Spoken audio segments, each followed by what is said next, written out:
Hey, music fans, welcome back to the Real Music Observer. My name is Dave, observing real music in real time for real people like you and me.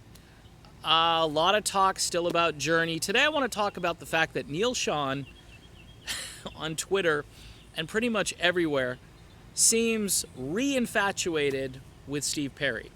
And I know this kind of sounds like a bromance thing, and it looks like a bromance, but remember the days where the entire band was kind of united against Steve, the late 90s. Steve hadn't come back from his surgery. He was letting the boys hang out to dry, of course. After Trial by Fire, they didn't really tour. That was it. And you could tell the band was hungry for more. So they went out and they got Steve Augeri, former lead singer for the band Tall Stories. Steve Augeri then recorded with the band, sounded great for a while, and then shredded his voice. And he's trying to sing. He's on tour. And I wish him well. He's struggling out there.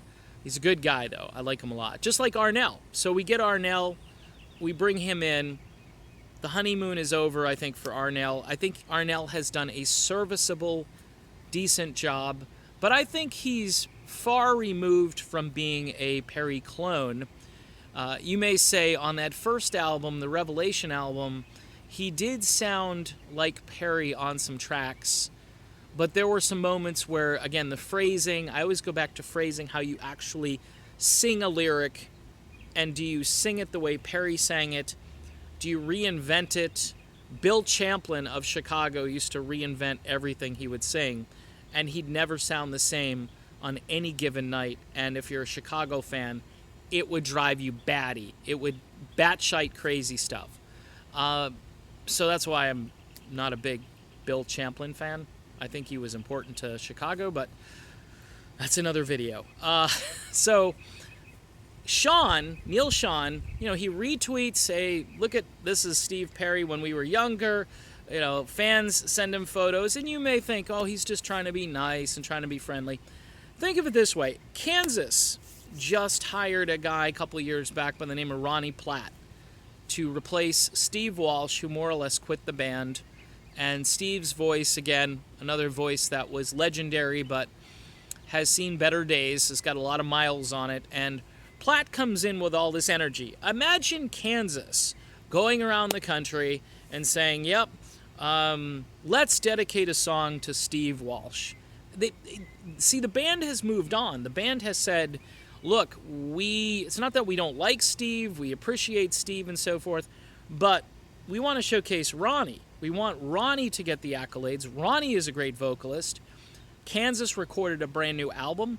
Fantastic material. They're showcasing that. They're not out there living in the past. Ronnie sounds good on the old tracks, and he sounds good on the new stuff. Showing that maybe Ronnie Platt was a better pick for Kansas than Arnell was for Journey, if you're going to do some kind of comparison there. I'm open to all kinds of thoughts on this, but it's bizarre. It seems like it's just reigniting this idea that Neal Schon and Steve Perry are going to meet up again in a recording studio or on a stage.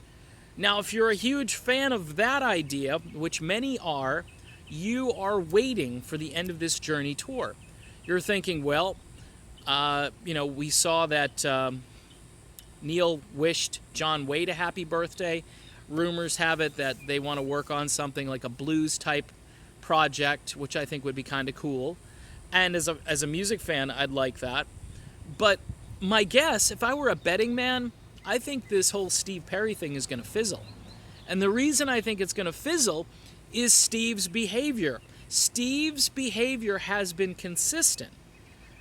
End of the era in 1996, 97, went in for surgery, never came back, never recorded a solo album. I think he worked on a song with David Pack back in 2005. I mean, this guy has really stayed secluded, and he's kept it that way.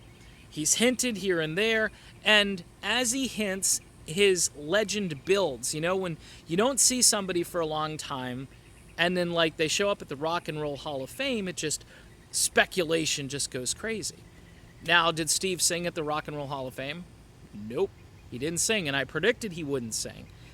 I believe in my heart that Steve Perry sounds so different now from what he sounded like that he can't bring it forward and have people hear it. Now, you may say, well, he sang with the Eels and everybody heard him, but it was crappy audio, and Steve obviously hadn't sung in a while, and I wouldn't judge him on that performance, but I'm saying Steve Perry wants you to remember him as that 1982 just bull in a china shop vocalist, a guy who could just do whatever he wanted to vocally and hit every note and hit it with clarity and hit it with warmth and depth. That's why I love this guy, Jason Kelty, who I found online. Again, I'm going to give him a plug in the band Escape.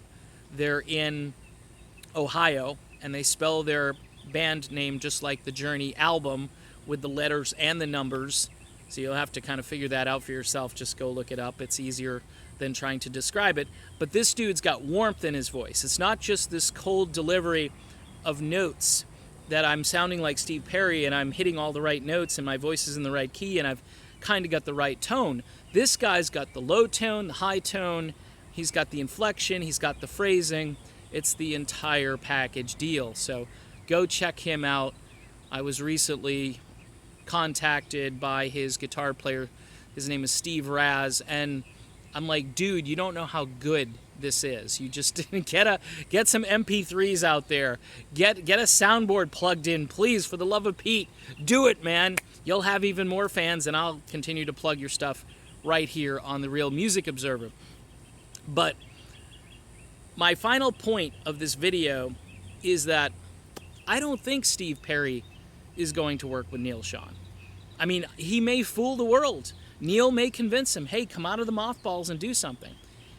If he does, it's going to be very limited. And we don't know what he sounds like. And Steve has been consistent in not wanting the limelight.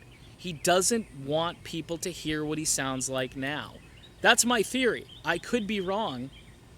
In the meantime, he's inspiring generations of copycat singers.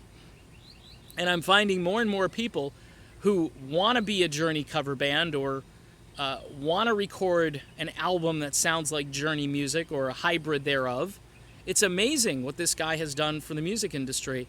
Even though the current music industry is dead, everybody else is trying to kind of relive the good old days. And if you've burnt out your Journey catalog like I have, you probably want to go listen to some other music that's created by artists who have a similar vision. That's what I've been doing lately, and I've been finding a lot of gold out there, or silver, good stuff. And I would recommend, if you're kind of bored with your music collection, go out there and listen. Two Fires, I picked them up or listened to them, and I was like, holy crap.